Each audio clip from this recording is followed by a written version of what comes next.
Brandon. I like to play football and I like to tackle people and catch footballs. Welcome. I'm Sarah. I like to watch movies and TV shows. My favorite TV show is Stranger Things. Welcome to Cougar TV.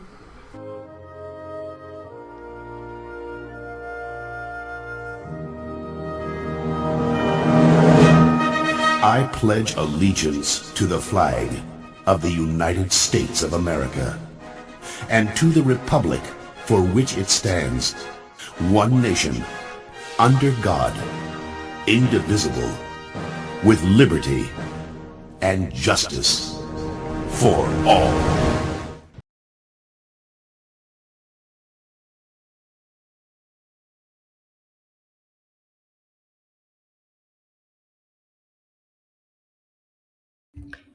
Attention student or singing, filming/editing, piano, drums, violin, gymnastics, STEM, and more? Well, MNS Community Stars is the place for you. We are giving scholarships for our first Out to School Time program. It's September 30th. Spaces are limited. You won't want to miss this opportunity. Please come to Miss Lee's office to retrieve them and turn them into your home room teacher, and they will return it to Miss Lee.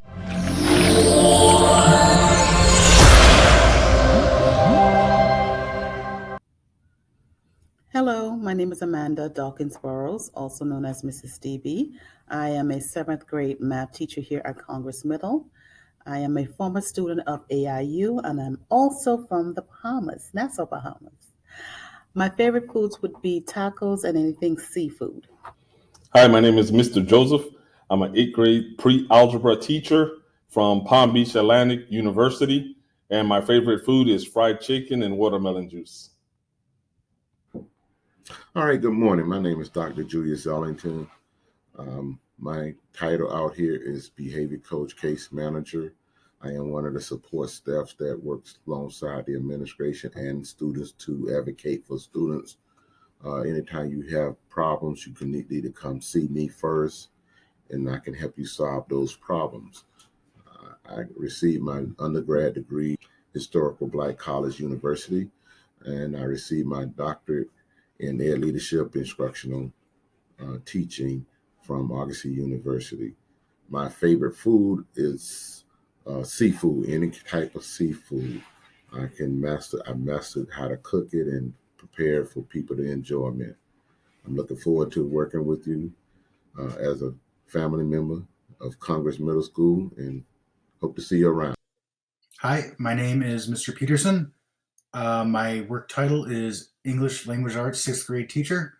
I went to school at Ferris State University, where I earned an associate in applied science in architecture, an associate in history, bachelor in English, and I'm currently pursuing my master's at Florida Atlantic University in healthcare administration. My favorite food would probably have to be Italian. Good morning. My name is Lisa Kimbrell. I'm originally from Kentucky.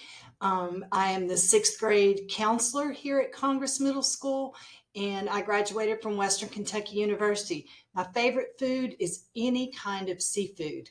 Thanks. Have a great day. It's not January 1st, but I want to wish you a Happy New Year. My name is India, and today we are going to celebrate the Jewish New Year here in Israel. Right now, people all across the country are snacking on delicious treats, gathering with family, or attending prayer services at synagogues. And everywhere you can hear this sound. This is what New Year's Eve feels like in Israel. According to the Jewish calendar, it is not 2021, but 5782. The Jewish New Year in Hebrew is called Rosh Hashanah, which in English translates to the head of the year. The Jewish calendar counts time differently from the calendar that we usually use. The Jewish New Year begins on the anniversary of the world's creation. To welcome the new year, there are a few traditions, like eating pomegranates and apples along with honey to start the year with sweetness. Where can you find these things? Well, just come with me to the Carmel Market in Tel Aviv. האנשים לפני ראש השנה, לפני כמה ימים, וזה באים, ממלאים, קונים, עושים נשמה ינענה עולם, הרבה פירות. אם רוצים נשמה שהיא סחורה טובה וטריה, זה לבוא לשוק בבוקר מוקדם, חבל על הזמן. Rosh Hashanah also has another name. It is called the Feast of Trumpets. This is the same sound we heard earlier. It comes from a shofar, an instrument made out of the horn of a ram. The blast of the shofar is a powerful way to start the new year. I must add that Rosh Hashanah marks a very holy time for the Jewish people. It comes exactly 10 days before the holiest day of the year, Yom Kippur, which is the day that the Jewish people ask for forgiveness. But for now, we are celebrating! And if you want to celebrate the new year too, you can start by getting some fruits and honey to share with your family. Then greet someone with the words Shana Tova. This is how you wish someone a happy new year in Hebrew. So, there you have it. Welcome to year 5782. A year that we hope will bring peace and blessings, especially after all the chaos the world has recently experienced. Now we want to wish you a happy new year. Shana Tova! This is Rosh Hashanah. This is Inside Israel. Thanks for watching, and I'll see you next time.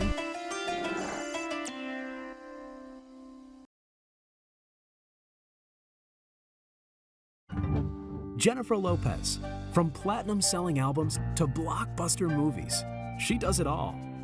But before she was living the dream, she was living on a couch. This is Biography. Jennifer Lopez wasn't born a star, but she always knew she wanted to be one. Raised in the Bronx, Jennifer began taking dance classes when she was just 5 years old. I was dancing probably out of the womb. I remember being 14, 15 and wanting so bad to be a better dancer and wanting to learn more. She continued taking classes, performing in high school musicals, and even studied at Ballet Hispanico. By the time she graduated from high school, Jennifer was at a crossroads with her mom. I didn't want to go to college. I wanted to try dance full-time. So she and I had a break. But Jennifer says she ended up homeless. So she started crashing on a couch in the dance studio where she took classes. And the hard work paid off. She got a gig dancing for New Kids on the Block and was later cast as one of the fly girls on In Living Color. Her dance moves on that comedy show even inspired Sir Mix-a-Lot's Grammy Award-winning song, Baby Got Back.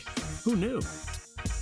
From there, Jennifer was a background dancer for Janet Jackson. A few years later, after launching her solo career, Jennifer's star was born. Hello everyone, hope you had a marvelous Monday like Miss Innes says from her 8th grade ELA class. It's time to rise up and make it a terrific Tuesday. Welcome to CNN 10. I'm Coy, grateful to be here with you. Lots to get to, so let's go. Last week, stocks worldwide reached a low not seen since 2020, a sign that the global economy is weakening. There are growing fears that this could mean the start of a recession despite a strong job market.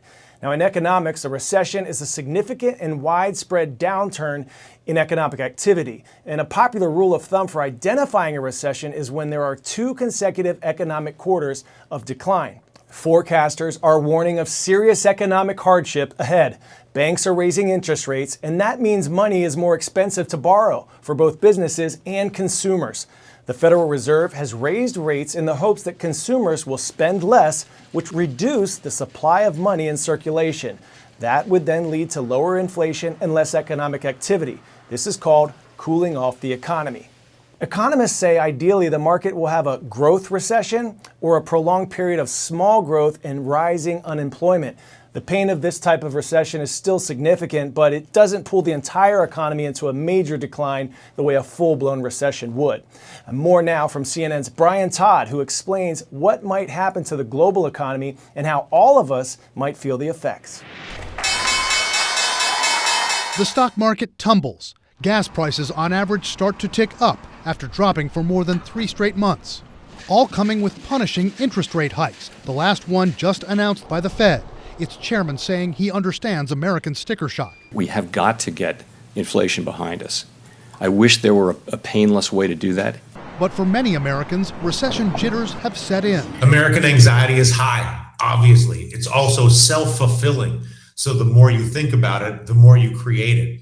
While no one knows for sure if there will be a recession, some analysts believe if it comes, it will likely happen sometime next year, as the fallout from rising interest rates starts to affect Americans' spending patterns. But for some, it feels like recession is already here. Analyst Dylan Radigan says the housing market is the factor which could have the biggest psychological effect on Americans, and the news on that front isn't good. Mortgage rates continue to climb. More people are being priced out of the housing market, and home sales are declining. That creates a slowdown in how people feel, which changes their behavior relative to travel, restaurant, shopping, other expressions of economic confidence. Another contributor to the recession jitters, prices at the pump. Nothing is more important to the collective psyche and to our perceptions of our own finances and the economy's performance than how much it costs us to fill our gasoline tank.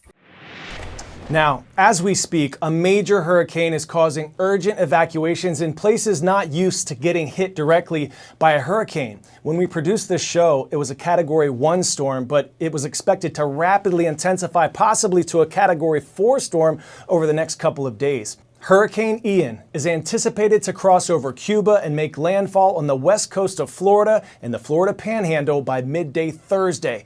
But there's a lot of uncertainty about the hurricane's track and its intensity.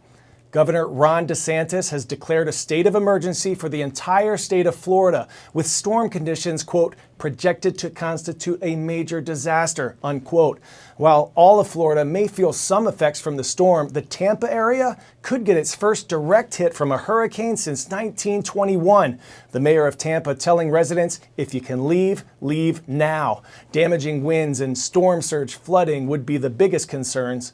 Hurricane Ian is the 5th hurricane of the Atlantic season. CNN meteorologist Jennifer Gray tells us how these storms get their names. Andrew, Katrina, Harvey, Irma. These are some hurricane names most of us will never forget. Naming hurricanes has taken some trial and error, and some of the rules are still changing. In the early days, military meteorologists used to name storms after their wives and girlfriends, but none of these names were made public. Then in 1950, everything changed. The U.S. Weather Bureau started naming storms. They began using the World War II phonic alphabet: Abel, Baker, Charlie, Dog, Easy.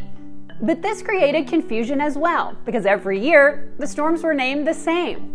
In 1953, the U.S. started using only female names. Then, in 1979, we started alternating between men and women, and we recycle that list every 6 years. In the Atlantic Basin, now we mostly use English, Spanish, and French names. Storms are given short, distinctive names to help communication and avoid confusion. You can't request a storm to be named after you, and there are no storm names that begin with Q, U, X, Y, or Z, frankly because there just aren't many names that start with those letters. The naming process is handled by the United Nations World Meteorological Organization. A storm name will be retired if it's too costly, deadly, or too inappropriate to be used again. In fact, from 1953 to 2020, there have been 93 storm names retired. And just like each individual name, each storm has its own personality.